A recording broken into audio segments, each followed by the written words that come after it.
Bonjour à tous, bienvenue dans Si on parlait sport, l'émission ne surtout pas manquer si vous êtes un passionné de sport local. Au programme aujourd'hui, comme toujours, des analyses techniques, des décryptages et surtout une dose de bonne humeur pour m'accompagner. Nos chroniqueurs sont avec nous sur ce plateau. Présentation en musique de cette magnifique Dream Team. On commence à ma droite, musique. Il est de retour parmi nous, il est plus affûté que jamais, il est prêt à défendre ses idées. Il est notre spécialiste cyclisme sur piste, cyclisme sur route, voile, roller et même molki. Le capitaine Yann Dujarrier, le pistard, est avec nous pendant une heure. Bonjour Mickaël. Oui, molki. C'est le sport favori avec mes enfants pendant l'été. Que pendant l'été vous ouais, pratiquez pas l'hiver, non? Non, on pratique pas l'hiver. D'accord. C'est un sport de saison. Et vous êtes affûté du coup pour cette émission? Ouais, j'ai perdu un peu de poids là dernièrement. Ah, c'est bien. Ouais, c'est et bien. il m'en reste encore un peu à perdre. C'est bien, c'est bien. Je m'affûte. N'hésitez pas à nous donner votre Avant les courbe fêtes. de croissance. Voilà, Avant les fêtes, je m'affûte. N'hésitez pas en tout cas. On continue notre tour de table à gauche. Musique, sa musique est iconique. Il est journaliste chez TV78, il est expert du sport yvelinois et du football italien. Il est notre escalope milanaise, il est aussi fondant qu'une panna cotta. Notre Italian lover, notre Vésuve, Grégory Canale, est avec nous pendant une heure. Bonjour Mickaël, bonjour Yann, bonjour à tous. Je suis sans mots à chaque fois sur vos présentations qui sont juste exceptionnelles. L'escalope milanaise, je ne l'avais pas vu venir, celle-là. Effectivement, je travaille beaucoup en amont. Bon, et en tout cas, oui, grand plaisir d'être avec la team. Un Italian lover qui prend un peu de repos en ce moment avec une Coupe du Monde, bien sûr, de football sans l'Italie. Ouais, on prend un peu de repos et on laisse gagner les autres. On en parle ou pas de la Coupe du Monde du coup? Oui, il faut laisser gagner les autres de temps en temps. 4 étoiles, on le rappelle pour l'Italie. Et l'envolée aussi dans quelques instants bien avec sûr, vous. comme bien d'habitude. sûr. On termine de l'autre côté, musique. C'est un mélange entre Georges Clooney et Russell Crowe. Il est toujours aussi élégant et toujours aussi taquin. Il adore le rugby et les troisième mi-temps, toujours avec modération. Notre gladiateur Pierre Chevalier, responsable communication Rugby Club de Versailles, est avec nous pendant une heure. Eh ben ça, Perlipopette, il y a eu quand même des efforts de rédaction là quand même sur les présentations et les lancements. Bon, depuis la dernière émission, voilà, j'ai fait que ça. En fait. Voilà. C'est notable et c'est noté et vraiment ça met en joie. Forme et bonheur à tous. Et ça se passe comment, Rugby Club de Versailles justement? On est pas mal. Les petits poussés montants se font une place en Fédéral 2. C'est pas mal. C'est pas mal. Au milieu de tableau à peu près de Fédéral 2, vous pouvez en parler, allez-y. Ventre mou avec des victoires à l'extérieur, après des matchs un peu moins bien gérés à domicile. Un petit accident, et puis le reste, on a mis les poursuivants directs dans la course au maintien, un petit peu à distance, à 10 points au moins, et puis on est là sur une dernière très belle performance au Reux, qui est l'équipe qui est numéro 2 dans cette poule-là, un des gros épouvantails de cette poule-là, et on a failli, la réserve a gagné, et la première a perdu d'1 point, donc ramène le bonus défensif, ce qui n'était pas gagné, et a failli même l'emporter. Donc il y a du soleil dans la cité du Roi Soleil. Exactement, il y a une belle dynamique. Très bien. Ça louit de partout. Alors avant de passer au programme de l'émission, on va prendre la direction du Vélodrome national de Saint-Quentin-en-Yvelines. Des lumières, de la musique, une piste qui s'illumine. La 3e étape de l'UCI Trek Champions League était organisée fin novembre dans la structure. Un événement programmé pour la première fois au Vélodrome national de Saint-Quentin-en-Yvelines et qui a réuni les meilleurs pistards mondiaux avec un objectif en tête pour les organisateurs, casser les codes. On écoute Bruce Goldstein, responsable marketing au Vélodrome. L'ADN de l'UCI Track Champions League, c'est vraiment de fabriquer de l'entertainment autour du cyclisme sur piste, donc des animations à travers de la nouvelle technologie. On va conserver exclusivement les formats les plus impressionnants en matière de sport, toujours autour du cyclisme sur piste. Et c'est vraiment pour se démarquer de ce qui peut se faire d'habitude et de continuer à développer cette pratique, d'attirer encore plus de monde, des familles, comme ce qui se fait en Angleterre, à Berlin, d'attirer tout ce monde-là en France et plus particulièrement à Saint-Quentin-en-Yvelines, au Vélodrome national. Au total, plus de 3000 spectateurs sont venus voir ce spectacle ce samedi 26 novembre. La question sur cette thématique, est-ce que c'est un bon bilan pour cette UCI Champions League au Vélodrome national de Saint-Quentin-en-Yvelines? Oui ou non? Partagez pour vous, Pierre Chevalier. Je sais pas trop. Yann, alors on va vous donner la parole. Voilà. Avec le calendrier qu'on a sur 50 ans en Yvelines eu cette année avec les championnats du monde qui ont eu lieu au mois d'octobre. Mi-octobre, voilà. Du 12 au 16 octobre, je crois. Voilà, c'est vrai qu'une Champions League avec un plateau un peu moins intéressant, même si on a beaucoup des meilleurs, mais c'est vrai que moins d'enjeux peut-être, voilà, simplement moins d'enjeux. C'est vrai que c'est quand même difficile de vivre dans un créneau aussi rapproché. Donc pour moi, 3000 personnes sur le Vélodrome, 3000 personnes présentes sur le Vélodrome, je trouve ça vraiment très très bien. Et ça n'empêche que ça permet aussi d'en parler, de voir que le spectacle est de qualité et le spectacle est là quand on vient dans un Vélodrome, on passe un bon moment et je pense que c'est de bon augure pour les prochaines années, parce que l'année dernière ça devait avoir lieu et ça n'a pas pu avoir lieu à cause du vaccinodrome dans le Vélodrome, donc ça veut dire qu'ils vont encore venir l'année prochaine. Je crois qu'il y avait eu une concession de 3 ans pour minimum de présence sur 50 ans de Yvelines, donc c'est plutôt de bon augure pour la suite et longue vie à cette épreuve, parce que oui, là c'est vrai que l'actualité sur le Vélodrome de Saint-Quentin elle est florissante, mais il peut y avoir des années où il y aurait rien d'autre que la Champions League et dans ces cas-là on serait bien content de l'avoir, ce type de manche une fois par saison à la maison, c'est quand même bien sympa. Grégory, qu'est-ce que vous en pensez? Vous étiez sur place, vous? J'étais sur place. Alors, ce qu'il faut dire, c'est que tout n'était pas gagné au départ. Yann l'a très bien dit. On sortait de championnat du monde au Vélodrome qui avait très bien fonctionné, qui avait eu du mal à se remplir au début, mais qui finalement sur le week-end avait fait le plein. Et au niveau des résultats sportifs, on s'était émerveillé de la performance de Mathilde Gros, qui avait enfin décroché cette médaille d'or en vitesse. C'était pas gagné aussi sur la date, puisque le même jour, il y avait quand même un match qui était en face, c'était le match de l'équipe de France face au Danemark, et moi qui étais sur place aux alentours de 19h, ça a eu du mal à se remplir sur le début, et petit à petit, au gré de la soirée, les tribunes du Vélodrome National se sont pas remplies à fond, mais il y avait quand même cette jauge de 3000 spectateurs sur un Vélodrome qui fait 5000 places, c'était pas mal. Mais c'est vrai que moi j'avais peur face à ce match France-Danemark, finalement. Il était juste avant, donc on va dire que dans le timing, ça s'est joué à très peu de choses. Donc au final, une réussite sur le plan de l'organisation, parce qu'il y a eu ce mondial, et donc on est un peu dans la lancée de ce mondial, en vue aussi de ces Jeux Olympiques de Paris qui vont avoir lieu dans le Vélodrome National. Et une réussite sportive forcément, parce que notre Française, alors il n'y avait pas que Mathilde Gros, mais il y avait Mathilde Gros encore qui était alignée sur cette compétition. Elle a remporté l'étape à 50 ans en Yvelines, et ça l'a propulsée la semaine d'après pour revenir s'imposer et remporter cette saison de Champions League. Donc réussite sportive, réussite sur le point de vue de l'organisation, et c'est de bon augure à quelques années, à quelques mois maintenant de l'organisation de ces épreuves au Vélodrome National, ces épreuves olympiques. Faut quand même rester un peu en bémol par rapport aux performances. Ça reste du sport spectacle. Oui. Faut pas non plus tout prendre et ça reste du. Ça vous gêne ou pas? Mais non, qu'il y ait autant de spectacles sur une épreuve comme celle-là. Non, la piste, ça a toujours été comme ça. C'est la beauté de la piste, justement, de pouvoir montrer des choses qui vont un peu sortir de l'ordinaire et de sortir du schéma classique du cyclisme. Ces images-là du Vélodrome avec la piste qui s'illumine. Ça, c'est pas possible de le faire sur un championnat du monde. Le cahier des charges sur un championnat du monde, il est beaucoup plus strict. La Champions League permet ce type d'animation qui permet justement d'en mettre un peu plein les yeux aux spectateurs. Il y a tout ce spectacle, il y a ce tunnel aussi pour rentrer et aller chercher. On le voit, le tunnel, il y a des petites LED bleues à l'intérieur, c'est assez sympa, et même au niveau télévisuel, ça rendait bien. L'événement qui était couvert par nos confrères de Discovery. C'est un spectacle sur la piste, c'est un spectacle aussi télévisuel. Je pense que c'était vraiment le maître mot sur cette soirée. Pierre Chevalier, vous qui n'êtes pas un très très très grand fan de cyclisme, qu'est-ce que vous en pensez, vous, d'une épreuve comme celle-là, un peu visuelle, avec du son, de la lumière, des effets? Mon propos, c'est de dire on a si souvent raillé les fréquentations et les affluences au Vélodrome de Saint-Quentin.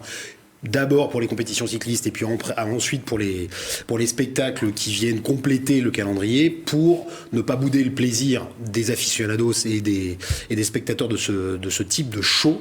Et je constate plusieurs choses. La première, c'est comme Yann le disait, c'est un sport qui est spectaculaire, et qui là c'est tout temps tout terrain. C'est-à-dire qu'en indoor, on peut faire des spectacles et des shows de qualité. Et là, en l'occurrence, remplir, deuxièmement, 3000 sur une jauge de 5000, c'est là aussi pas si souvent en termes de proportion dans les enceintes sportives en France. Troisième chose, je pense qu'il y a aussi un effet événements mondiaux qui s'y sont déroulés, et puis la perspective de 2024 avec les JO, où petit à petit, on se rôde, on s'entraîne. les sportifs comme ceux qui organisent pour accueillir des compétitions de très haut niveau mondial, international pour les JO et en fait un petit peu prendre la température du spectacle et des spectateurs. Mais même pour quelqu'un d'extérieur au cyclisme qui n'est pas le plus grand fan, c'est de toute façon des bons événements sportifs. Et ça vous donne envie. Et ça pourrait me donner envie de passer la tête. Après, je suis pas sûr de vous irez avec Yann. D'y rester longtemps. Ouais. Yann vous expliquera tout. Pour expliquer le spectacle de cyclisme sur piste. C'est exactement ce qui s'est passé au championnat du monde. Il y avait des gens qui étaient assis derrière moi qui ne connaissaient pas du tout.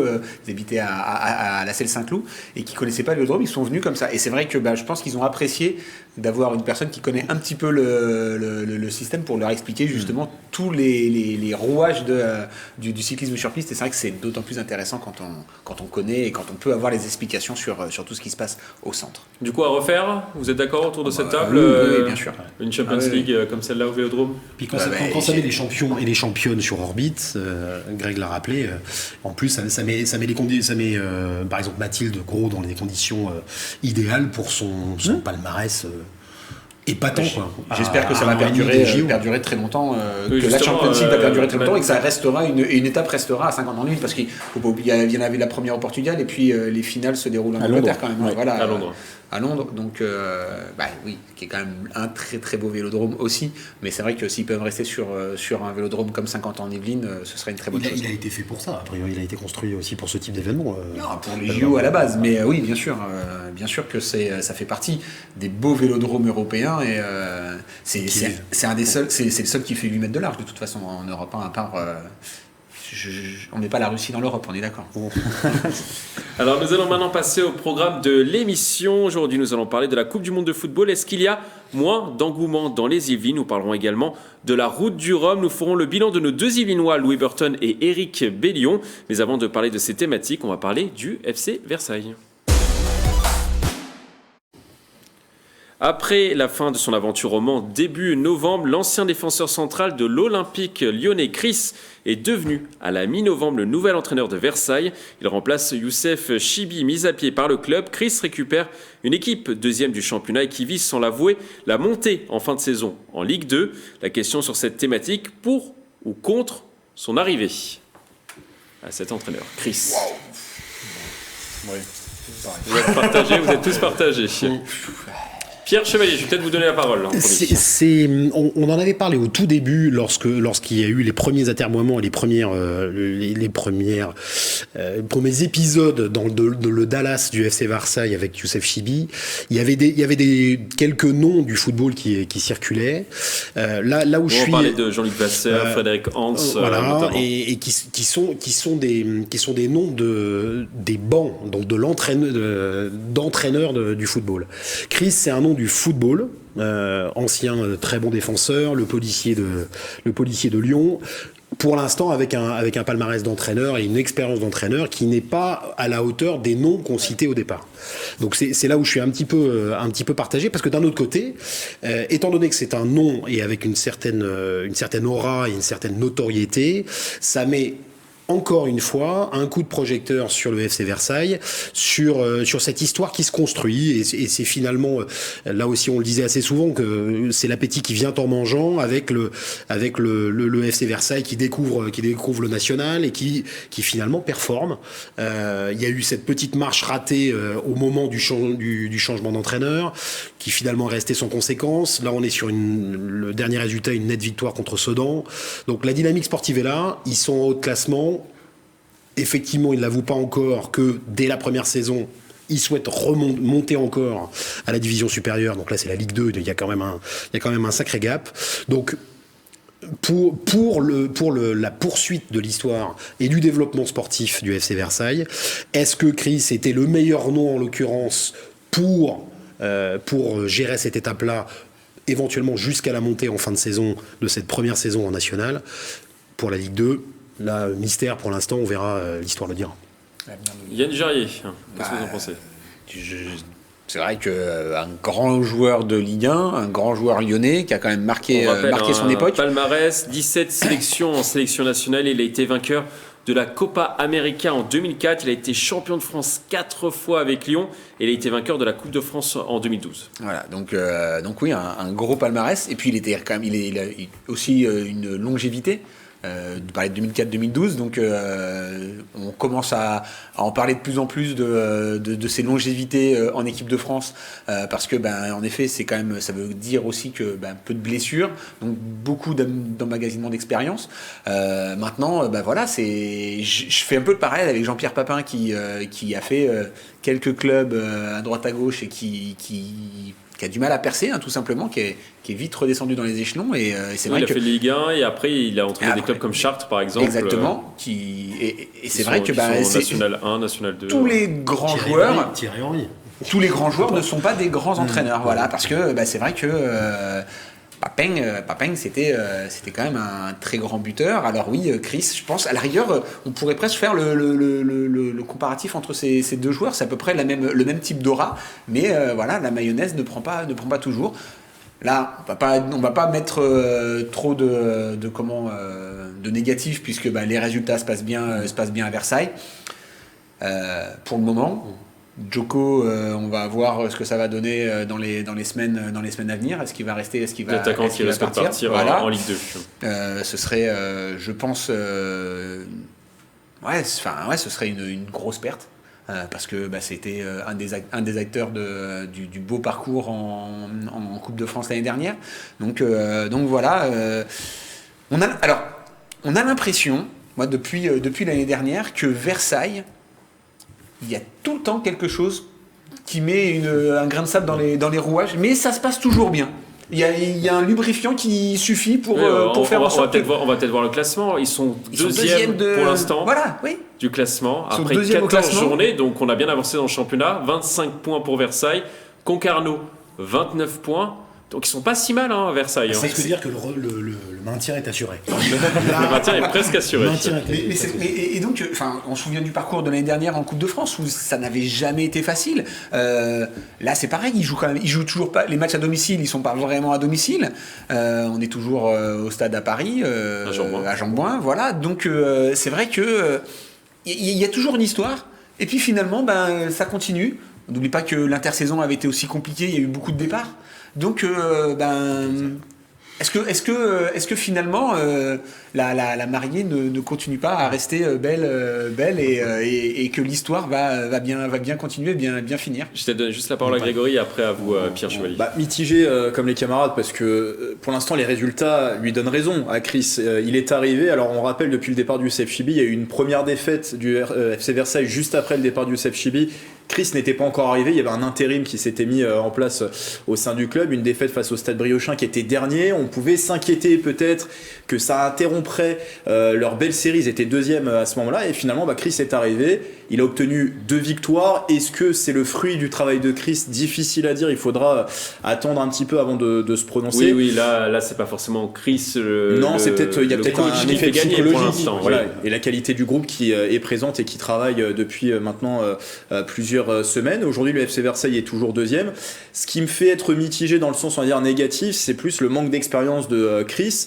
Quand on regarde son palmarès en tant que joueur, il est très doré, vous l'avez rappelé, mais en tant qu'entraîneur, pour le moment, à part avoir entraîné la réserve de l'Olympique lyonnais et l'équipe du Mans en national, avec qui il a collectionné quand même plusieurs revers, et c'est aussi pour ça que les dirigeants du Mans se sont séparés de Chris. Ils étaient 12e au moment du départ de Chris. C'était début novembre à peu près qui s'est fait licencier par le club du Mans. Du Mans, ouais. Donc peu d'expérience, alors qu'on attendait peut-être à ce niveau-là, pour un FC Versailles qui attire de plus en plus de noms clinquant, peut-être un entraîneur avec de l'expérience justement qui puisse aussi gérer les égos qui vont commencer à grandir au sein du vestiaire, parce que les noms commencent à s'accumuler pour le FC Versailles. Donc pour le moment, j'attends avant de me prononcer, d'autant qu'en plus dans les 2 matchs remportés sous la nouvelle ère Chris, il y a Jeremy Lens qui s'est aussi débloqué, donc peut-être que ça va aider aussi des joueurs avec un peu plus de renommée à franchir un cap, à aider un peu plus Versailles. Chris, c'est quand même pas un nom inconnu du monde du foot et des passionnés du foot, donc peut-être que ça va aider Versailles à grandir. Peut-être qu'aussi la stratégie du FC Versailles, c'était de se dire on va prendre un nom clinquant qui parle forcément aux passionnés du foot. Comme ça, on va parler de Versailles, on va attirer encore la lumière des projecteurs sur Versailles. C'est peut-être aussi, ça fait partie aussi de la stratégie peut-être des dirigeants versaillais. Oui, on a l'impression qu'ils aiment bien le côté clinquant à Versailles. Oui, mais espérons que ça reste pas sur le clinquant et qu'il y ait quand même une suite dans les résultats. Pour le moment, tout est au vert à Versailles, mais il faudrait pas que ça vire au rouge très rapidement, quoi. Pour reprendre les propos de Yann sur le grain de sable dans les rouages, c'est vrai que nous, au rugby, en voisin de nos grands frères, parce qu'on n'est pas du tout au même niveau. Vous les voyez quand même. Oui, mais entre les pros et les amateurs, on est à des niveaux différents.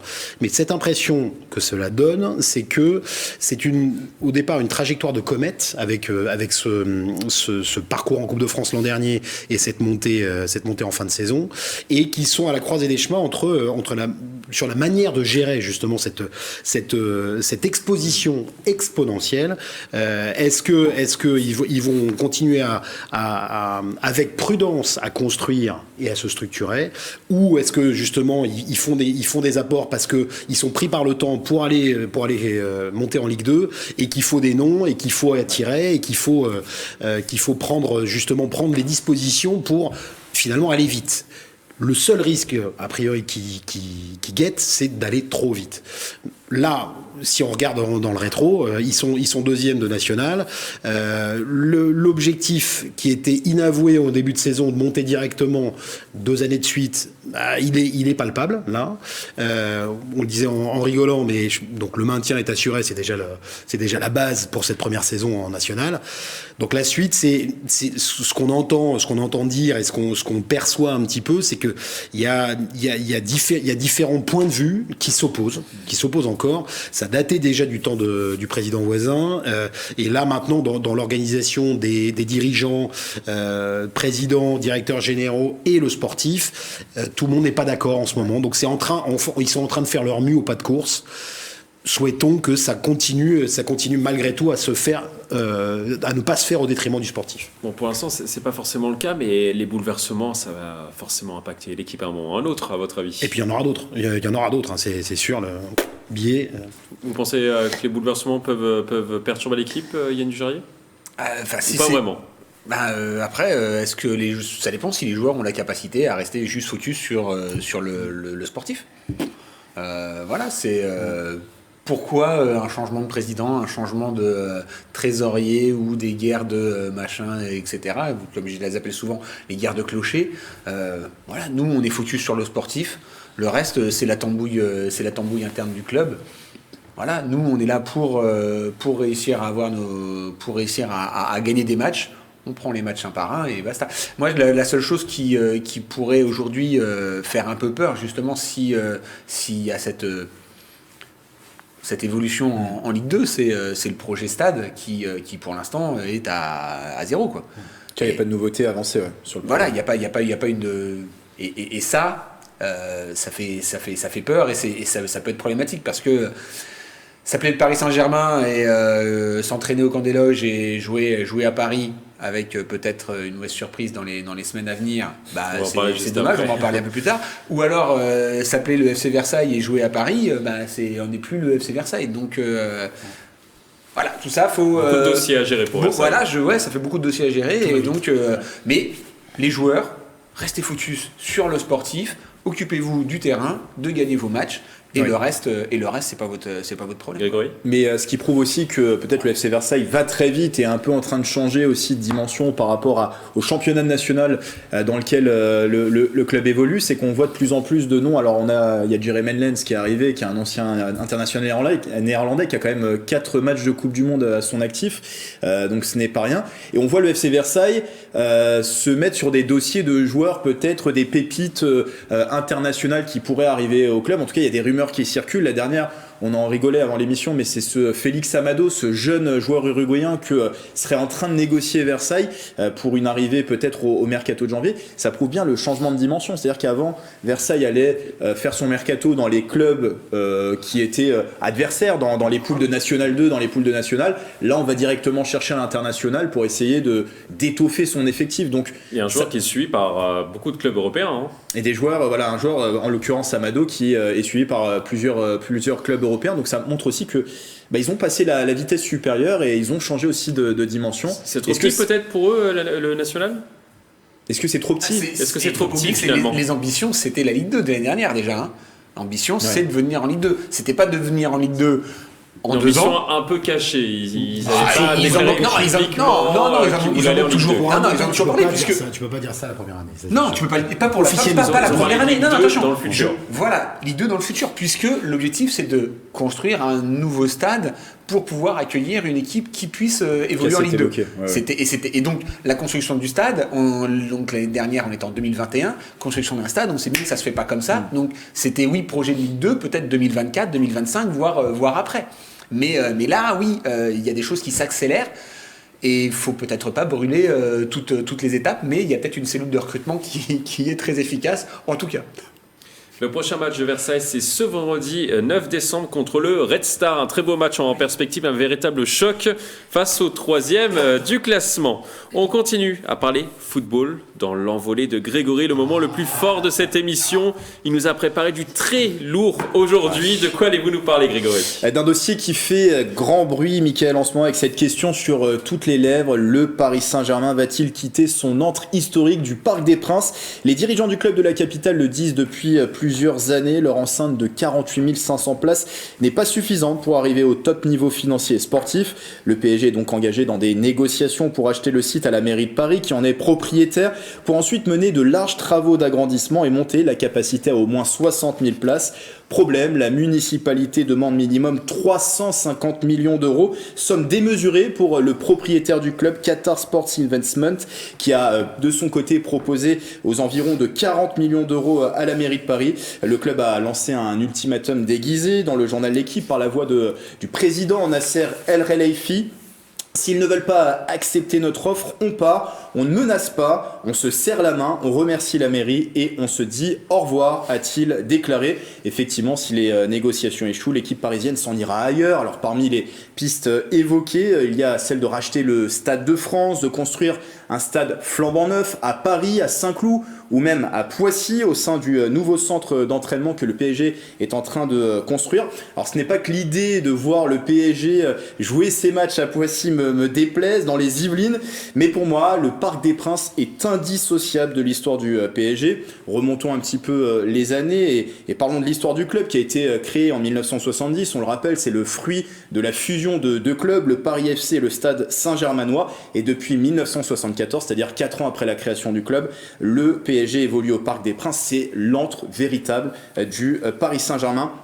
Là où il a réalisé ses plus grands exploits, quelques-uns, on peut les citer, la victoire 4-1 contre le Real Madrid, c'était en 1993, en quart de finale de Coupe de l'UEFA. Cette victoire aussi en quart de finale, cette fois-ci de la Ligue des Champions en 95 contre le FC Barcelone de Cruyff. On peut citer aussi les nombreux classicos. On parle ici de l'histoire du club, des moments moins aussi glorieux peut-être, mais ils font partie de l'ADN parisienne. Ils sont ancrés durablement dans cet ADN parisienne. Alors pour le collectif Ultra Paris, la place du PSG d'ailleurs, c'est au parc, ils l'ont affirmé dans un communiqué qu'ils ont publié il y a quelques jours. Nous n'avons pas vocation à nous immiscer dans les discussions, les négociations et les rapports de force entre le club et la mairie de Paris, mais nous savons une chose, nous nous battrons de toutes nos forces pour que le PSG reste au parc. À l'heure où le futur du football s'écrit à coups de millions d'euros, voire de milliards d'euros, je pense que conserver quelques traditions est plus que préférable. Il ne faut pas tourner le dos à ces traditions, encore moins à son histoire. Et pour moi, le Paris Saint-Germain doit rester durablement et peut-être même définitivement au Parc des Princes. Le PSG doit-il rester au Parc des Princes? Oui ou non, vous votez.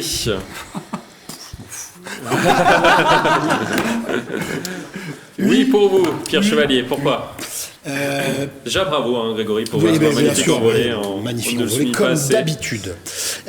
Pragmatique, tout à fait pragmatique. On vient d'en parler pour le FC Versailles qui est délocalisé en attendant mieux à Jean-Bouin à Paris. Le PSG, même s'il s'appelle Saint-Germain, c'est Paris d'abord et pour ajouter à ce que Greg présentait brillamment sur l'histoire du PSG, c'est aussi cette histoire avec les Parisiens et avec les supporters qui habitent. C'est en plein 16e.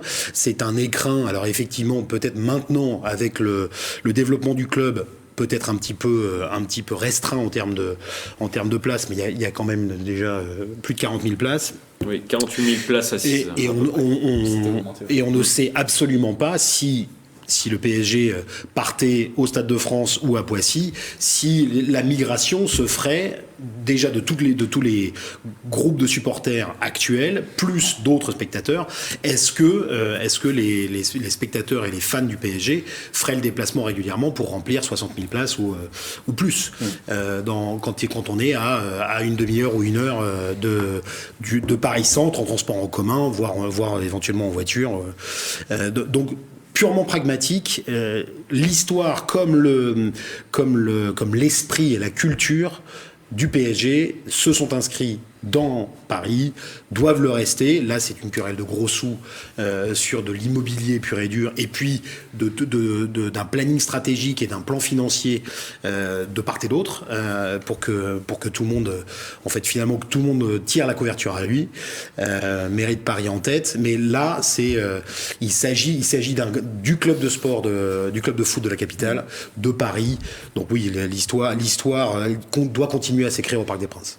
À Poissy, peut-être vous voyez pas le PSG à Poissy, Yann Jarrier? S'ils partent à Poissy et s'ils construisent un stade de 60 000 places, je pense 60 000 à 80 000 places. Je pense qu'ils auront du mal à remplir le stade en étant à Poissy. Voilà, ça c'est quand même une des premières réalités. Après, il peut y avoir des nouveaux supporters qui peuvent arriver des Yvelines, par exemple. Enfin, le Parc des Princes, c'est quand même hyper accessible pour les Yvelines. C'est N118, A13, vous y êtes tout de suite. C'est quand même très facile. C'est plus dur de ramener les supporters de l'autre côté, à votre avis? Extérieur, oui. Je pense que oui, c'est plus difficile de faire le chemin inverse. Tout simplement parce que quand vous venez de la province Île-de-France, vous arrivez facilement en région parisienne. Par contre, quand vous êtes de la province Île-de-France, pour pouvoir vous déplacer en interconnexion, ça devient très vite compliqué. Donc voilà pourquoi je pense qu'ils auraient du mal à mettre 60 000 ou 80 000 personnes sur Poissy. Après, la migration sur Saint-Denis, ça pourrait être une idée, mais dans ces cas-là, on change complètement l'ADN des supporters parce qu'on n'est plus du tout sur la même population, tout simplement. Donc entre la Seine-Saint-Denis et le 16e, c'est pas la même population. Donc là, on change beaucoup de choses dans l'ADN du club. Il y aurait peut-être là la possibilité d'avoir 60 000 personnes, mais les prix des billets pourraient pas être les mêmes. Donc est-ce que financièrement c'est jouable? Je suis pas sûr. Je pense que le gros des cartes est dans les mains de la mairie de Paris. Et de toute façon, ils ont le cul entre deux chaises. C'est-à-dire soit excusez-moi, encore un carton rouge. Allez, je prends. Soit ils acceptent l'offre de vente à Paris et le PSG reste ici, s'occupe de faire les travaux, soit ils refusent et dans ces cas-là, ils perdent leur locataire. Donc ça veut dire que soit on prend Est-ce que vous ne pensez pas que c'est du bluff finalement cette histoire? Par contre, pour moi la solution serait que la mairie de Paris accepte que les travaux soient faits, financés par X personnes, et puis après on fait un partenariat PPP, public, etc., privé et tout le tralala, là, comme ils savent le faire à droite ou à gauche. Je ne vais pas parler du Vélodrome de 50 ans mais donc voilà, il y a des possibilités, mais là il faut discuter. Et en effet, je pense que en ce moment, le moyen de communication entre le club de Paris et la mairie de Paris n'est pas le meilleur, et le climat n'est pas idéal. Mais en effet, il y a certainement du bluff. De toute façon, oui, parce que 340 millions d'euros, c'est le prix qui est demandé par la mairie de Paris. 350 millions d'euros demandés par la mairie de Paris, je pense que c'est quelque chose qui est largement envisageable par le PSG. Quand vous faites une contre-offre à 10% de la valeur, il y a quand même quelque chose de... Moi j'ai l'impression, alors c'est peut-être du bluff effectivement, mais qu'on est face à une impasse parce qu'on a un Paris Saint-Germain qui en plus a annoncé qu'il voulait se désengager légèrement du club, qui ne serait pas contre à vendre 5 à 10% des parts du club. On voit mal le Paris Saint-Germain mettre 350 millions d'euros sur la table pour acheter le Parc des Princes. D'autant que dans leur calcul, pourquoi ils proposent 40 millions je pense qu'il y a un juste milieu à trouver. 40 millions, ça semble très minimum. couteau. Là. C'est vrai quoi, que c'est une jambe de Neymar? Non, mais c'est vrai que la mairie de Paris a rétorqué, même Paredes a coûté plus cher au Paris Saint-Germain que le Parc des Princes. C'est-à-dire que Paredes coûte plus cher que le Parc des Princes. Il avait coûté 50 millions d'euros. Je pense qu'il y a un juste milieu à trouver. Mais le PSG, dans son calcul, inclut les 80 millions d'euros qui ont déjà été dépensés par le club. Oui, il y a une rénovation le stade. entre 2014 et 2016. C'est ça, juste avant l'Euro 2016, pour agrandir légèrement et moderniser le stade. On est passé de 47 000 à 48 500. Donc en termes de capacité, on n'a pas gagné énormément, mais on a modernisé un peu le stade. On a un petit peu plus mis aussi d'espace VIP, parce que c'est aussi sur cette clientèle-là que mise beaucoup le Paris Saint-Germain. Mais malheureusement, moi, c'est un souhait que je mets sur la table. J'ai l'impression qu'on est quand même sur la table, qu'on est face à une impasse, pardon. Et partir au Stade de France serait pour moi pas forcément une bonne solution, parce que le Stade de France n'est pas pour moi un stade de football. C'est une arena multisport où on peut faire des meetings d'athlétisme, on peut faire aussi des concerts, mais le Parc des Princes c'est vraiment un pur stade de football comparé au Stade de France. On a des tribunes qui sont à moins de 50 mètres à chaque fois ça change tout sur l'ambiance, je suis entièrement d'accord, c'est clair. Et je trouve que d'une manière générale, depuis l'arrivée de QSI, le PSG s'est racheté une conduite. C'est-à-dire que c'est devenu maintenant, les travées du Parc des Princes sont, on va dire, ils ont fait d'une certaine manière une espèce de discrimination par les prix des abonnements. Alors pas forcément des copes d'Auteuil ou de Boulogne, mais ils ont fait aussi une vaste purge par rapport aux supporters les plus violents à leur arrivée. Maintenant c'est devenu aussi curieux que ça puisse paraître quand on regarde le PSG des années 80-90, un spectacle familial. C'est-à-dire que maintenant on voit effectivement des familles venir au parc. Il y a tout un réceptif pour les entreprises, loges et autres, qui a été aussi redoré et qui a été proposé donc là et qui maintenant donne des produits qui rentrent dans les caisses du PSG. Il serait dommage de casser maintenant cette dynamique-là. Effectivement, sans rentrer dans la sociologie, Seine-Saint-Denis versus Paris 16, on n'est pas dans les mêmes typologies de fans et de supporters.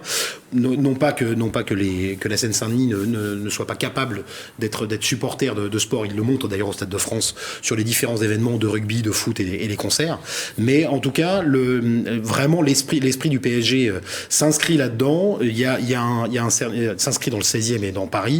Il y a, je pense, des prévisions financières qui intègrent tout ça. Effectivement, faire une contre-offre à un tout petit peu plus de 10% de l'offre initiale, c'est quand même assez osé, effectivement. Bon, c'est peut-être là où ils ont la force. Ce qui leur manque simplement, et là ça c'est la mairie de Paris qui l'a, c'est le choix dans la date, dans la partie négociation et dans la partie prévision, justement, c'est quand est-ce qu'on signe. Là, Nasser a l'air de dire, en gros, on se serre la main, si c'est pas accepté, on s'en va. Gros coup de pression, peut-être coup de bluff. Non. Parce que je pense que là, pour le coup, le plan B de partir de Paris, je pense pas qu'ils aient toutes les consonantes et notamment tous les budgets pour pouvoir le réaliser. C'est un peu facile de dire ça. Peut-être qu'ils sont en train de dire on va partir si vous nous donnez pas ce qu'on veut au final. Est-ce que c'est pas peut-être une excuse pour partir? Non, mais si vous coupez la poire en deux, trouvez le juste prix, en fait, le juste milieu. Il va y avoir une vraie discussion. Mais par contre, la problématique, elle est réelle. C'est-à-dire qu'aujourd'hui, en effet, pour accueillir des très beaux matchs de Ligue des Champions, le Parc des Princes est trop petit. Eh oui. Après, certains stades en Angleterre font à peu près cette taille-là. Oui, mais quand on prend Stamford Bridge, par exemple. Oui, mais sauf qu'en Angleterre, à Manchester, vous avez deux clubs. À Londres, vous avez 3 ou 4 clubs. C'est pas du tout la même chose. Là, à Paris, il y a un seul club. Et du coup, ça a eu un effet un peu pervers sur le prix des places, puisqu'il y avait moins de places, donc le prix augmente. Et un stade avec une plus grande capacité pourrait aussi, à mon sens, peut-être réduire un tout petit peu le prix des billets qui commence à exploser. Et du moins avoir une offre globale, plus globale, ouais, bien sûr. De l'abordable au premium. Bon, en tout cas, on suivra ce dossier avec attention. On va maintenant parler, encore une fois, football, de la Coupe du Monde de football au Qatar. Cet événement, vous le savez, a été très décrié dans le monde. Il y a eu la polémique écologique avec les stades climatisés dans un pays où il fait chaud. Il y a eu également les morts sur les chantiers. Beaucoup de personnes ont appelé au boycott de l'événement. Dans les Yvelines, on a eu du mal à trouver des endroits qui diffusaient les matchs. Le mardi 22 novembre, nous étions du côté de Bois d'Arcy dans la salle La Fabrique. Il y avait peu de monde devant la télé, mais la mairie a fait le pari de retransmettre le match. On écoute le maire de la commune, Jean-Philippe Luce. Nous, on veut juste passer un moment festif. Évidemment, tout ce qui s'est passé au Qatar et les conditions d'attribution sont assez compliquées. Il ne faut pas obérer les problématiques de développement durable et de traitement de tous ceux qui ont travaillé à la construction de ces stades. Mais là, on est face à la compétition, face au sport, et on a besoin de moments de convivialité tous ensemble. Et je suis content qu'il y ait une grosse centaine de personnes ce soir pour un premier match en plein hiver. La mairie a retransmis les autres rencontres. Dans les Yvelines, le Perret-en-Yvelines a aussi retransmis les matchs, mais peu de communes ont assumé d'organiser des événements autour des Bleus. Est-ce que vous comprenez ce tabou, avant de passer à la question générale? Est-ce que vous comprenez ce tabou ou pas? Oui ou non Pierre Chevalier. C'est d'aller au bout du raisonnement. C'est-à-dire que là avant le début de la compétition, il y avait ces données politiques, sociologiques, qui ont animé tous les débats. Il faut aller au bout, c'est-à-dire que les édiles, à chaque fois, vont au bout de leur raisonnement, c'est-à-dire de ne pas organiser de fan zone, par exemple. C'est ce qui avait été déclaré à la mairie de Paris. Il ne faut pas oublier non plus que c'est une période totalement inédite pour une Coupe du Monde, en plein hiver. Donc, c'est la première fois d'histoire que ça se déroule en hiver. Ça aurait pu ou dû moins bien marcher quand il fait 5 degrés dehors. Maintenant, après on y reviendra peut-être à la question d'après, mais là le sport reprend ses droits en fait. C'est ni plus ni moins, c'est cette nature humaine qui est capable de faire abstraction aussi de tout ce qui s'est passé avant. Ça a été exprimé. En disant les 6000 morts sur les chantiers des stades au Qatar, cette aberration écologique de climatiser les stades en plein désert et d'arroser les pelouses. Bon. Ça a été dit, ça a été pointé, ça a été non pas boycotté, mais là une fois décrié, et une fois que la compétition a été lancée, on retrouve cet élan populaire que le sport est capable de donner et que le football notamment est capable de drainer. Grégory. On peut comprendre qu'il y a eu un certain tabou. Pierre parlait des postures politiques. Les maires sont avant tout des élus. Alors ils n'ont pas tous des partis politiques, mais ils représentent aussi des idéologies qu'ils peuvent porter à droite comme à gauche, etc. Et ils ont été plutôt fidèles aussi à leur position. Ça, c'est la posture politique, et effectivement, le sport reprend ses droits. C'est pas aux supporters, c'est pas aux fans de football d'être pris en otage pour des décisions qui ont été prises il y a une dizaine d'années maintenant. Effectivement, il faut s'indigner. Il y a des données qui ont été avancées par des journaux très sérieux sur les 6500 morts sur les chantiers, sur l'aberration aussi écologique, avec ce bilan carbone qui va être juste explosé avec cette Coupe du Monde. Il y a la construction des stades climatisés, mais il y a aussi tous ces ponts aériens qui sont organisés avec les pays limitrophes du Qatar pour acheminer les supporters sur les matchs le jour J. Tout ça, il faut s'en indigner. Maintenant, le supporter de football a envie de regarder son équipe, l'équipe de France peut-être briller, peut-être une autre équipe. Il y a aussi de nombreux supporters marocains qui s'émerveillent des performances du Maroc dans les Yvelines, et c'est pas eux d'être pris en otage. Eux, ils sont fans de football, c'est pas eux d'avoir des postures forcément politiques, c'est plus aux politiques justement qui ont pris les décisions avant de prendre ce genre de décisions. L'ambiance en tout cas est montée d'un cran. 2 images prises pendant le match de l'équipe de France ce dimanche 4 décembre à 16h face à la Pologne. La première image dans un bar de Saint-Germain-en-Laye, un bar bondé pour soutenir l'équipe de France. Les supporters ont fait beaucoup de bruit à chaque but et l'ambiance était bonne enfant. Ils étaient environ 150 dans l'établissement et quelques autres en terrasse. L'autre photo a été prise après le match de Voisins-le-Bretonneux en dernier district contre le FC Mantois. Les Vicinois ont filé directement voir la rencontre après le coup de sifflet final aux alentours de 16h30. C'était d'ailleurs le cas pour beaucoup de joueurs des Yvelines, tous sports confondus. Le match étant programmé pour la plupart aux alentours de 15h. Au total, 14,32 millions de Français ont regardé cette victoire de la France face à la Pologne et seront peut-être beaucoup plus face à l'Angleterre. Je vais juste passer un petit coup de gueule en tant que joueur amateur. Je trouve ça vraiment dommage. Alors, je sais qu'au niveau des calendriers, au niveau du choix dans la date, c'est difficile pour la FFF de décaler les matchs. Je trouve quand même dommage que les matchs amateurs soient tenus quand même ce dimanche à 15h, ce qui a empêché beaucoup de footballeurs amateurs, dont je fais partie, de regarder la première mi-temps de l'équipe de France. On a loupé une bonne partie du match de l'équipe de France et je trouve ça dommageable. Pas une but, les gars, n'oubliez pas, ils finissent pour... Je trouve ça dommageable que le football amateur n'ait pas pu être devant devant sa télévision pour regarder les matchs de l'équipe de France. Je pense qu'il y a une solution qui aurait pu être trouvée par la Fédération française de football. Bon, de mémoire, le premier but a été inscrit en première période. Oui, mais à la fin de la première période. À la fin de la première période, effectivement. Et on l'a loupé. On est arrivé dans le vestiaire, le but de Giroud était déjà inscrit. Certains matchs, en tout cas, ont été avancés, hein, Grégory. Pas tous les matchs, quand même. Certains ont été avancés à 11h30. Qu'il y a des décisions qui auraient pu être 14h30 éventuellement. Mais voilà, la plupart se sont déroulés à 15h. Au niveau du rugby club de Versailles, c'était 15h, je crois. Hein. Ouais, c'était. On n'a pas vu la. Les joueurs étaient présents Les joueurs étaient présents pour jouer le match ou... Ouais, tout à fait. Ils avaient intérêt. Ouais. Comme moi, le rugby, on a rien à foutre. Là, il n'y a pas trop de débat entre rugby et foot, donc c'est vrai que c'est dommage. C'est dommage. Après, dans les quarts de finale, on va arriver à des horaires, là, pour le coup, très, très populaires et très spectaculaires.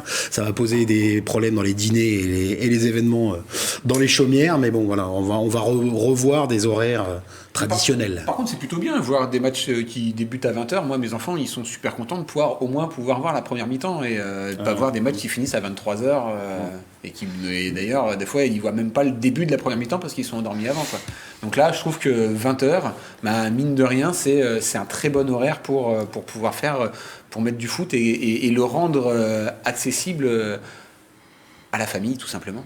C'est le message de capitaine Yann Dujarier sur la question. Exactement. J'espère que vous serez entendu, hein, Yann Dujarier. Ça a mis du temps à démarrer. C'est vrai. Les matchs de poule, alors qu'il y a eu du suspense. Hein. Il y a eu énormément de suspense et des grosses surprises. Ça a mis beaucoup de temps à démarrer. Là, je crois que à partir des huitièmes de finale, on a atteint le degré de popularité lambda d'une Coupe du Monde. En plus, là, il y a quand même justement, la question sur cette thématique, est-ce qu'il y a moins d'engouement dans les Yvelines ? Est-ce que vous le ressentez ? Oui ou non ? Pour les phases de poule, phase de poule et moins perceptible, mais maintenant. Pour les raisons qu'on vient d'évoquer, le fait que ce soit en hiver, c'est, je veux dire, il y a aussi un paramètre à prendre en compte, c'est la sobriété énergétique. Est-ce que organiser des fan zones ou de gros événements qui vont nécessiter forcément beaucoup de dépenses énergétiques, à l'heure où on parle de sobriété énergétique, est-ce que ça aurait été bien vu et bien perçu par les populations ? J'en doute. Après, donc, est-ce que les gens ne regardent pas plus finalement devant leur télé ? Bien sûr. C'est la question. Vous l'avez dit, 14 millions.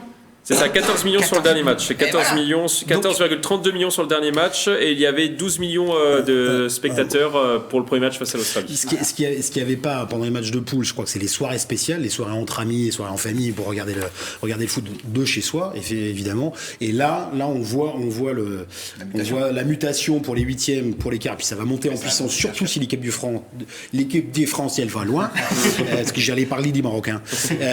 Et avec cette formidable fête hier soir, comme s'ils avaient gagné la Coupe du Monde. Justement, on vient de regarder les images du Maroc, si on les a. Voilà, l'ambiance avec nos amis marocains, c'était, je crois, à Mantes-la-Jolie. Donc on peut voir les Marocains fêter la victoire. C'était plutôt bon enfant, hein, comme on peut le voir, fumigène, drapeau.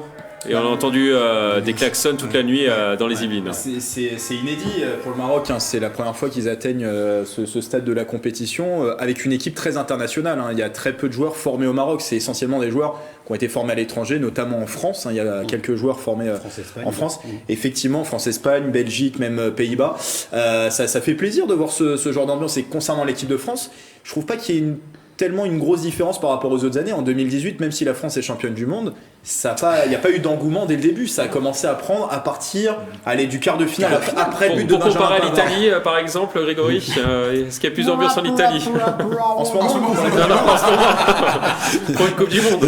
en tout cas, les Marocains En ont mis 2014. l'ambiance en Italie. Non, en Italie, non, il y a dès les premiers matchs de l'Italie, mais il y a un rapport au football qui est différent, je pense. En France, il faut peut-être attendre les quarts de finale, demi-finale. Il y a vraiment la passion pour du foot en Italie se rapproche à ce qu'on peut voir en Espagne, en Amérique du Sud, où le football est vraiment intégré dans la société et se rapproche même d'une religion presque pour certains fans. Il y a une perception différente. Mais c'est vrai que l'engouement là monte petit à petit, mais je trouve pas que ce soit bien différent. La seule différence, c'est qu'on n'est pas en été et qu'effectivement, il n'y a pas les fan zones comme on avait pu voir à l'été 2018. Il n'y a pas trop de changement par rapport à 2018 selon vous. J'ai pas cette impression-là. En tout cas, on le voit hein, sur les audiences télévisées. C'est en pas Europe, quand même, forcément, c'est 40 millions de téléspectateurs en moins en Europe. Hein. Ouais. Je parle bien en Europe. Et en même temps, Europe, là où, il y a quand même pas mal de pays qui sont rentrés à la maison aussi. Hein, Sur toute la compétition, bien sûr. Oui, Ce que j'allais dire, c'est que là maintenant, maintenant qu'on est en quart, on a des grosses affiches. Donc là, ça devrait vraiment soutenir la montée en puissance de l'effet populaire Coupe du Monde, parce qu'on a des gros matchs en perspective là, qui arrivent d'ici la fin de la semaine. Et là, pour le coup, les 8 équipes qui restent. Après une phase de poule complètement atypique, là, on a des quarts de finale qui sont a priori dans les plaques et costauds. Et même là, il y a hormis le Maroc, il y a zéro surprise. Les 7 autres équipes, tous les continents étaient. C'est des très grosses équipes quand même qui sont présentes. Ouais. Là, vous n'avez pas la Croatie qui est une très bonne nation du football, mais qui reste quand même un petit pays. Vous avez que des grosses nations. Et l'Europe est quand même dominatrice, encore une fois. On va terminer sur cette thématique par un pronostic, hein, c'est notre rituel. On va commencer par vous, hein, Yann Dujarier, on laisse Grégory préparer son pronostic. Qui va gagner la Coupe du Monde? Est-ce que vous avez vraiment besoin que je réponde à cette question? La France. La France, évidemment, je suis tellement chauvin que... Après, on va avoir un très beau match, un très beau France-Brésil en finale. Pierre Chevalier. Je dis France quand même. France quand même. Ouais. Grégory. Mais moi, après les 8e de finale, forcément, je vais pas parler de la France, je veux porter malheur à personne. Ça, je tiens à le dire. Mais après les 8e de finale, l'équipe qui m'a quand même moi le plus impressionné, c'est le Brésil. Ça fait très longtemps qu'on n'a pas vu une équipe brésilienne aussi complète, que ce soit de la défense à l'attaque, sans oublier le gardien aussi, Alisson, le gardien de Liverpool. Ça faisait très longtemps, une équipe aussi solide. La dernière fois, je crois que c'était en 2002 et ils étaient devenus champions du monde à la fin. Donc, on va voir ce qu'il en est. Et après tout le reste, voilà, c'est clair que la France, elle est largement présente. On va passer maintenant à notre page débat. On va maintenant parler de voile. 2 Yvinois étaient engagés sur la route du Rhum 2022. Laurent Bolitin, Louis Burton sur Bureau Vallée et le Versaillais Éric Bellion sur son bateau comme un seul homme, powered by Altavia. Et ça ne s'est pas très bien passé pour les 2 Yvinois. On va commencer par Louis Burton, le skipper. A une nouvelle fois dématé en début de course 3 jours après le départ. Il a perdu son mât alors qu'il était dans le top 10 de la course dans la catégorie IMOCA. C'est la 2e fois en 2 ans que ce problème lui arrive. Après la Transat Jacques Vabre, il a enregistré cette vidéo. Dématage de Bureau Vallée. Je comprends pas. On était à 2 riz J3. Il y a... 2 mètres de creux. C'était prudent. Voilà, il reste plus que ça. Je suis dégoûté. C'est incroyable comment ça s'acharne. A plus tard. Qu'est-ce que vous pensez de l'abandon de Louis Burton? Shkumun. Pas de chance. Lashko, une malédiction. Inquiétant pour vous, Yann Dujarier. Inquiétant. On va rappeler quand même que c'est un bateau qui a déjà fait le tour le Vendée Globe, qui était très bien. Qui est un très bon bateau. Qui est un très bon bateau, qui a très bien fini le Vendée Globe. 3e, non pas 3e puisque c'était Louis Burton, mais voilà, plutôt bien placé. Un bateau de nouvelle génération quand il est fait le Vendée Globe. Normalement, Louis Burton a les capacités dans ses infrastructures de pouvoir améliorer ce bateau. Et là, c'est le 2e départ sur une grosse épreuve après la Transat Jacques Vabre et 2 fois la même problématique. Moi, je veux dire, j'attendais cette route du Rhum avec impatience et au bout de 3 jours, pour moi, c'était fini, quoi. J'étais complètement désintéressé de l'épreuve. Oui, parce qu'il visait la victoire, au moins le podium. Non, mais au bout de 3 jours, au bout de 3 jours, quand on est en multicoque, il y a une grosse partie de la course qui est faite. Ça a duré 6 jours. Ça a duré 6 jours. Ultime, ça a duré 6 jours. C'est quand même impressionnant. Maintenant, quand on est en IMOCA, en 3 jours, la course, elle est loin d'être jouée. Donc, il était dans les distances étaient vraiment ridicules. Moi, j'avais commencé à suivre, à prendre mes habitudes de suivi le matin au réveil et puis plusieurs jours dans la journée. Quand Louis a abandonné, vous avez abandonné. Ah, mais j'ai lâché. Ah, mais oui, non, mais de toute façon, je suis tellement chauvin. Voilà, moi, quand je suis Louis Burton, c'est vrai vous que. Vous avez pu mieux dormir, du coup. Non, je dors toujours bien, il n'y a pas de souci. Je me couche tard et je me lève tôt. Mais c'est vrai que je trouve que c'est inquiétant parce que c'est la 2e fois et c'est la 2e fois la même casse, quoi. Donc Donc ça me fait peur. Et puis mine de rien, le Vendée Globe va arriver très vite maintenant. Inquiétant. Bah oui, très inquiétant forcément.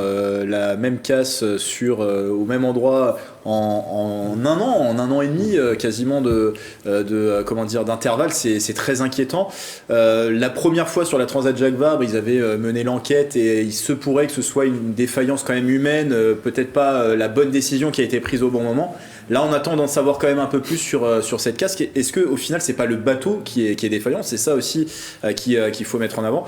Et je suis assez d'accord avec Yann sur le fait qu'on a perdu un peu de l'engouement en rédaction. Alors, on avait quand même un deuxième Yvelinois, fort heureusement, engagé sur cette route du Rhum. Mais Éric Bellion. Bon, Éric Bellion, on aura l'occasion. Mais qui n'avait pas les mêmes objectifs. Il n'avait pas les mêmes objectifs. Mais Louis Burton, qui est quand même annoncé comme un grand favori du prochain Vendée Globe. En tout cas, c'est un statut il a maintenant qui est légitime après sa troisième place sur le dernier Vendée Globe. On attendait quelque chose de plus, quelque chose de supplémentaire. Il avait franchi cette première nuit, on disait qu'il était de tous les dangers, remonter de la Manche, d'éviter peut-être des objets non identifiés en mer. On parle souvent d'ovnis, mais il y a aussi les ovnis. Les ovnis, objets flottants non identifiés. Voilà, mais c'est d'éviter tout ça. Il a évité ses premiers problèmes des premières heures de course, mais malheureusement il y a ce mât qui s'est cassé. Donc le seul point positif qu'on pourrait se dire, on pourrait voir sur cette course, c'est que là ça a tenu 2 jours de plus. Voilà, c'est ça. Problème de résilience, je pense, dans l'équipe de Louis Burton. Et ce qui me pose un problème. Ça doit lui casser le moral aussi. Ce qui me pose un problème, c'est justement cette acquisition d'expérience. Normalement, on en parlait techniquement avec on parlait des équipes techniques, pardon. Et lors de la première casse, de dire, ils vont tout faire pour mener une enquête et puis pour trouver la faille, qu'elle soit humaine ou matérielle. Et malheureusement, alors il y a peut-être des effets subjectifs aussi avec la chance, la chance ou la malchance, mais en tout cas, ce qui est inquiétant, c'est qu'on n'arrive pas à trouver la faille et à tirer profit des expériences malheureuses de ces 2 dernières courses. Le Jamais 203 peut faire peur également dans l'aspect totalement irrationnel. Donc voilà, c'est impalpable et c'est assez inquiétant pour un champion de la trempe de Louis Burton. Et surtout qu'il était bien placé sur la course. Et alors, dans des conditions qui sont loin d'être des conditions difficiles. Je veux dire, là, ce que Louis nous montre. C'est ce qu'il dit dans son interview, dans sa vidéo. Ça augmente la. Voilà, c'est normal de vivre ça. Ils sont d'ailleurs. 80% des courses se déroulent dans ce type de météo, voire pire, plutôt que le grand beau temps quand il traverse le tour du monde. Non, quand ils font l'Équateur. Voilà, quand ils passent l'Équateur, où justement on se retrouve sur des mers d'huile, et donc c'est rarement comme cela. Voilà, donc c'est la raison pour laquelle moi je dis que c'est inquiétant, parce que le chrono tourne. On va maintenant parler d'Éric Bellion, le Versaillais. Il était donc engagé sur cette édition 2022 dans la catégorie IMOCA sur son bateau Consolum Powered by Altavia. Le navigateur de 46 ans a terminé à la 23e place du classement. Il visait un top 15 à la fin de la course afin de se préparer pour le prochain Vendée Globe. Pareil, est-ce que c'est décevant pour Éric Bellion, ou finalement on attendait peut-être un petit peu moins d'Éric Bellion que de Louis Burton? Plutôt option 2. C'est ça, Pierre Chevalier. Il a terminé. Il a rallié la Guadeloupe et son mât a tenu. Et son matériel a tenu. Donc oui, déjà on en avait moins parlé. On avait moins parié sur la performance attendue que celle de Louis Burton. Bon, voilà, c'est pas si loin de l'objectif initial. Bon, rapidement, il nous reste 1 minute. D'accord. Louis Burton, on est là pour viser le classement. Bellion, on est là pour aller chercher le finisher. C'est pas du tout le même état. Il visait quand même le top 15 là pour cette course. Mais c'est finisher quand même. Top 15, vous mettez pas la pression au moment du départ. Alors oui, il y a plus de monde, et je pense que ce qu'on a vu sur cette route du Rhum va se reproduire aussi sur le Vendée Globe. Il va y avoir beaucoup plus de bateaux au départ. Grégory ? Le petit motif de déception, oui, c'est qu'il ne réussit pas son objectif, mais on est quand même loin de la déception qui nous a animés juste après l'abandon de Louis Burton. Il finit la course. Il finit la course.